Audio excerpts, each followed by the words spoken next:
Bonjour à tous. Le 21 août, Hallyu. En passant plus loin, Jésus vit un homme appelé Matthieu, assis au bureau des péages. Il lui dit « Suis-moi ». Matthieu se leva et le suivit. Matthieu 9, verset 9. Sais-tu ce que signifie Hallyu?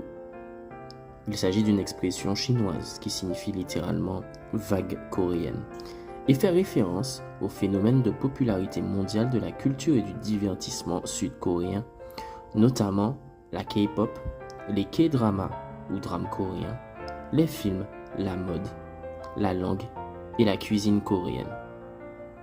Ce phénomène a commencé en 1999 avec le succès de certains drames et films coréens en Chine et au Japon, puis s'est étendu à d'autres pays d'Asie et du monde. Même si cela peut paraître purement fortuit, le Hallyu n'est pas apparu par hasard. Dans son discours d'investiture en 2013, la présidente sud-coréenne Park Geun-hye a déclaré « Au XXIe siècle, la culture est le pouvoir ».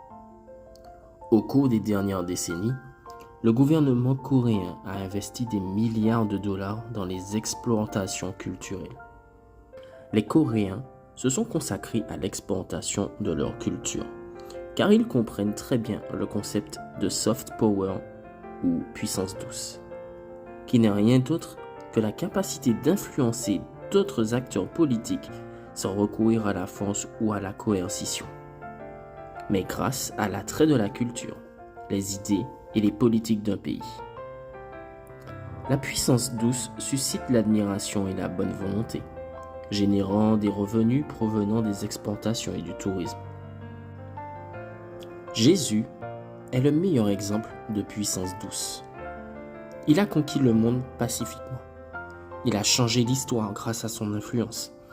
Il a transformé des pécheurs analphabètes en dirigeants puissants qui ont partagé l'évangile et ont payé le prix de leur vie. Et la manière dont Jésus a changé le monde au 1er siècle de notre ère est la même méthode que toi et moi pouvons adopter pour changer le monde aujourd'hui. L'influence de Jésus provenait de son contact direct avec les gens. Il accueillait les enfants, Matthieu 9, versets 13 à 15, mangeait avec les pharisiens, Luc 7, verset 36, et aussi bien avec les publicains, Luc 15, verset 1. Faisant preuve de compassion envers les gens, il répondait à leurs besoins, gagnait leur confiance et ensuite il leur disait « Suis-moi ». Pour changer le monde, nous n'avons pas besoin de milliards de dollars ni d'une industrie du divertissement. Nous devons simplement être prêts à vivre comme Jésus a vécu. Nous pouvons ainsi faire partie de la vague, la plus grande et la plus durable de l'histoire, la vague du royaume de Dieu. Bonne journée à toi.